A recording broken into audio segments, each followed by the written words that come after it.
Study জিকেএনসিএ চ্যানেলে সকলকে স্বাগত। আজকের ক্লাসে আমরা গ্রোথ এবং ডেভেলপমেন্ট নিয়ে সংক্ষিপ্ত ডিসকাস করব। এই গ্রোথ এবং ডেভেলপমেন্টের ওপর একটি ভিডিও তৈরি করার জন্য অদিতি রায় বর্মন এবং অনেকেই তোমরা কমেন্ট করেছো, যার জন্য আজকে আমি তোমাদের জন্য গ্রোথ এবং ডেভেলপমেন্টে একটি ক্লাস নিয়ে এসেছি। আর তো সময় নেই, তাই এই টপিকটিও আমরা সংক্ষেপে কমপ্লিট করব। প্রথমে meaning of growth. Growth means increase in size, height and weight. তাহলে গ্রোথ হচ্ছে আকার এবং আয়তনের বৃদ্ধিকেই গ্রোথ বলা হয়। এক কথায় বৃদ্ধি বা গ্রোথ এর ধারণা কেবলমাত্র দৈহিক বা শরীরের মধ্যেই সীমাবদ্ধ থাকে। তাহলে গ্রোথ মানে হচ্ছে দৈহিক বৃদ্ধি, inner parts of the body and outer parts of the body. Growth is simply A part of development. তাহলে গ্রোথ বা বৃদ্ধি হচ্ছে ডেভেলপমেন্ট বা বিকাশেরই একটি অংশ, পার্ট। 3 নম্বরে, growth is not a continuous and life long process. অর্থাৎ গ্রোথ বা বৃদ্ধি কন্টিনিউয়াস এবং লাইফ লং প্রসেস নয়, অর্থাৎ এটি আমৃত্যু হয় না। গ্রোথ একটি নির্দিষ্ট বয়স পর্যন্ত ঘটে থাকে। 4 নম্বরে, growth refers to quantitative changes. তাহলে গ্রোথ বা বৃদ্ধি হচ্ছে পরিমাণগত। এবারে দেখব মিনিং অফ ডেভেলপমেন্ট। 1 নম্বরে, development can be physical as well as intellectual, emotional, social, moral and spiritual.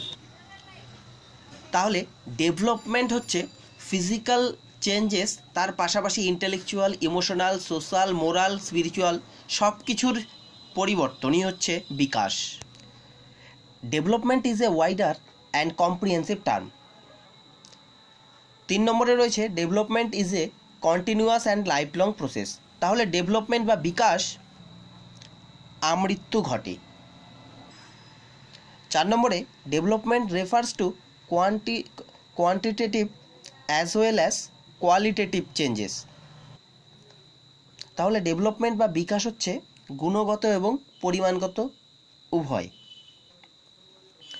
তাহলে বন্ধুরা, গ্রোথ এবং ডেভেলপমেন্ট এর মধ্যে যদি আমরা পার্থক্য করতে চাই তাহলে কি বলবো?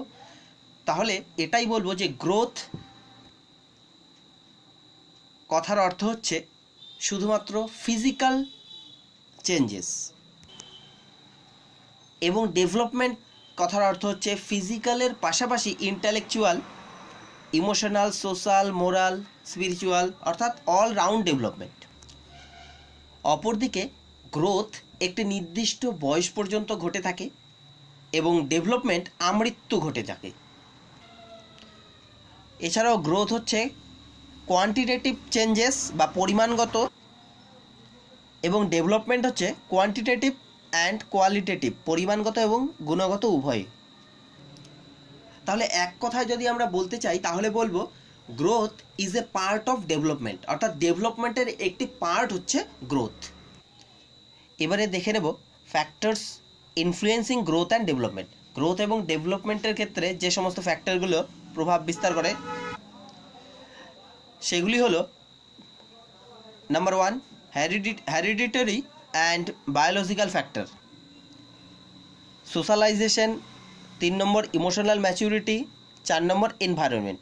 এদের মধ্যে প্রধান হচ্ছে হেরিডিটারি অ্যান্ড বায়োলজিক্যাল ফ্যাক্টর। এরপর স্টেজেস অফ ডেভেলপমেন্ট। প্রথমেই ইনফ্যান্সি,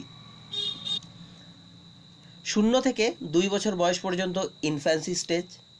2 নম্বরে আর্লি চাইল্ডহুড স্টেজ, 2 বছর থেকে 6 বছর পর্যন্ত early childhood stage. 3 number let childhood stage, 6 থেকে 14 বছর বয়স পর্যন্ত। অ্যাডোলেসেন্ট স্টেজ, 14 থেকে 18 বছর বয়স পর্যন্ত। এবং 5 নম্বর অ্যাডাল্টহুড স্টেজ, 18 থেকে 25 বছর বয়স পর্যন্ত। এরপর আমরা সংক্ষেপে কিছু প্রশ্ন দেখে নিচ্ছি। প্রথমে 1 নম্বরে, toy age refers to early childhood. Early চাইল্ডহুডকে টয় এজ বলা হয়, 2 থেকে 6 বছর বয়স। 2 নম্বরে স্ক্যাফোল্ডিং ইনফ্যান্সি স্টেজে।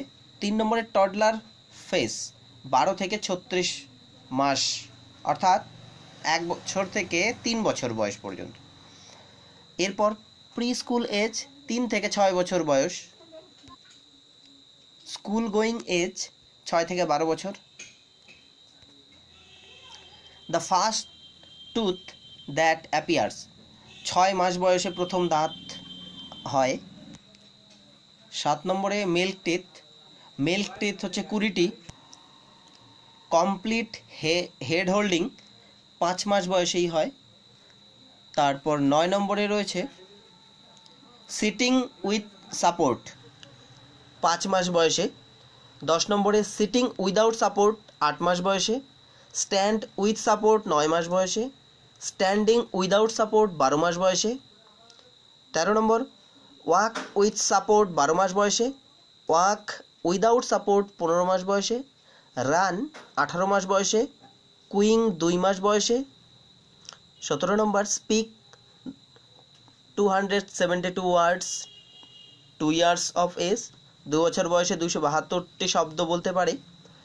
এবার 5 বছর বয়সে 2072টি শব্দ বলতে পারে। 19 নম্বর এবং লাস্ট বাবলিং 5 থেকে 12 মাস বয়সে দেখা দেয়। বন্ধুরা, খুব সংক্ষেপেই গ্রোথ অ্যান্ড ডেভেলপমেন্ট শেষ করতে হলো আমাকে। তোমরা ভিডিওটি 1 থেকে 2 বার ভালো করে দেখো, অবশ্যই বুঝতে পারবে। ধন্যবাদ।